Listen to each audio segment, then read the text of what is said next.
La piste cyclable de la discorde. La création d'une piste cyclable au détriment d'une bande de circulation rue de la Loi fait beaucoup de bruit.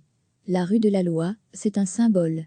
Et un symbole qui révèle un débat toujours aussi passionné, entre gauche et droite, mais aussi entre nord et sud. Cette piste cyclable, provisoire, a été créée en pleine nuit pour répondre aux besoins de distanciation sociale dans les transports, dit le gouvernement bruxellois. Mais le coronavirus est surtout un prétexte, un pied de biche, pour forcer une politique favorable à la mobilité douce.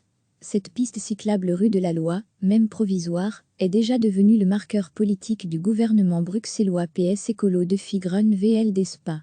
Le marquage au sol, rouge vif, est une marque de fabrique pour la majorité et pour Écolo Grun en particulier. Comme pour le piétonnier, le débat fait rage, avec des réactions assez vives de la part d'automobilistes, surtout navetteurs, et de la part du principal parti d'opposition, le MR.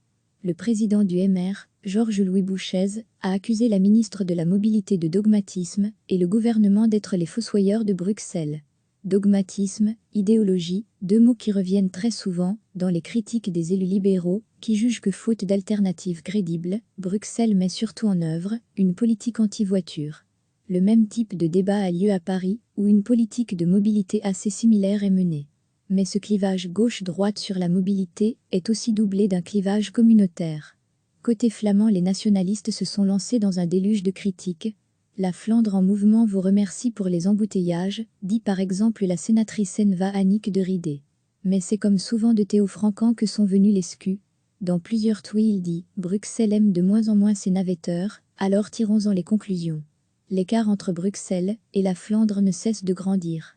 Tôt ou tard, cela entraînera une cassure. Bruxelles pourra alors atteindre son objectif multiculturel moralement supérieur, devenir une ville rêvée sans trop de flamands à l'esprit étroit, qui retourneront dans leur village. Et Théo Francan continue en disant qu'il faut arrêter de payer pour Bruxelles.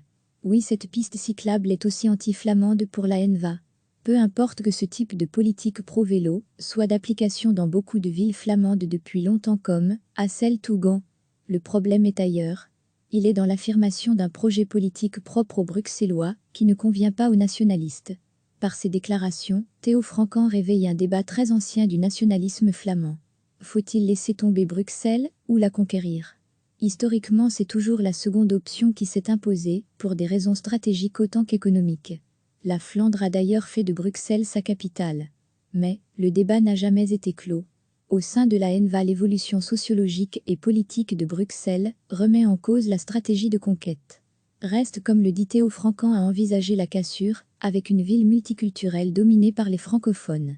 Mais cette ville est aussi enclavée en Flandre et en est le poumon économique. Entre le cœur et la raison, Bruxelles est décidément un dilemme infernal pour les nationalistes. Recevez chaque matin l'essentiel de l'actualité. La création d'une piste cyclable au détriment d'une bande de circulation rue de la Loi fait beaucoup de bruit. La rue de la Loi, c'est un symbole. Et un symbole qui révèle un débat toujours aussi passionné, entre gauche et droite, mais aussi entre nord et sud. Cette piste cyclable, provisoire, a été créée en pleine nuit pour répondre aux besoins de distanciation sociale dans les transports, dit le gouvernement bruxellois. Mais le coronavirus est surtout un prétexte, un pied de biche, pour forcer une politique favorable à la mobilité douce. Cette piste cyclable rue de la Loi, même provisoire, est déjà devenue le marqueur politique du gouvernement bruxellois PS Écolo de Grun VLD Spa. Le marquage au sol, rouge vif, est une marque de fabrique pour la majorité et pour Écolo Grun en particulier. Comme pour le piétonnier, le débat fait rage, avec des réactions assez vives de la part d'automobilistes, surtout navetteurs, et de la part du principal parti d'opposition, le MR. Le président du MR, Georges-Louis Bouchez, a accusé la ministre de la Mobilité de dogmatisme et le gouvernement d'être les fossoyeurs de Bruxelles. Dogmatisme, idéologie, deux mots qui reviennent très souvent dans les critiques des élus libéraux qui jugent que faute d'alternatives crédibles, Bruxelles met surtout en œuvre une politique anti-voiture. Le même type de débat a lieu à Paris, où une politique de mobilité assez similaire est menée. Mais ce clivage gauche-droite sur la mobilité est aussi doublé d'un clivage communautaire. Côté flamand, les nationalistes se sont lancés dans un déluge de critiques. La Flandre en mouvement vous remercie pour les embouteillages, dit par exemple la sénatrice Enva Annick de Ridé. Mais c'est comme souvent de Théo Francan que sont venus les scus. Dans plusieurs tweets il dit « Bruxelles aime de moins en moins ses navetteurs, alors tirons-en les conclusions. L'écart entre Bruxelles et la Flandre ne cesse de grandir. Tôt ou tard, cela entraînera une cassure. Bruxelles pourra alors atteindre son objectif multiculturel moralement supérieur, devenir une ville rêvée sans trop de flamands à l'esprit étroit, qui retourneront dans leur village. » Et Théo Francan continue en disant qu'il faut arrêter de payer pour Bruxelles. Oui, cette piste cyclable est aussi anti-flamande pour la NVA.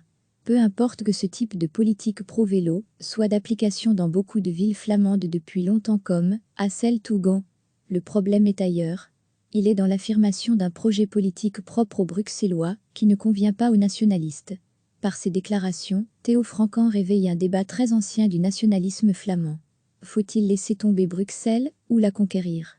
Historiquement, c'est toujours la seconde option qui s'est imposée, pour des raisons stratégiques autant qu'économiques. La Flandre a d'ailleurs fait de Bruxelles sa capitale. Mais le débat n'a jamais été clos. Au sein de la NVA, l'évolution sociologique et politique de Bruxelles remet en cause la stratégie de conquête. Reste, comme le dit Théo Francan, à envisager la cassure, avec une ville multiculturelle dominée par les francophones. Mais cette ville est aussi enclavée en Flandre et en est le poumon économique. Entre le cœur et la raison, Bruxelles est décidément un dilemme infernal pour les nationalistes. Cliquez sur s'abonner pour recevoir les dernières nouvelles.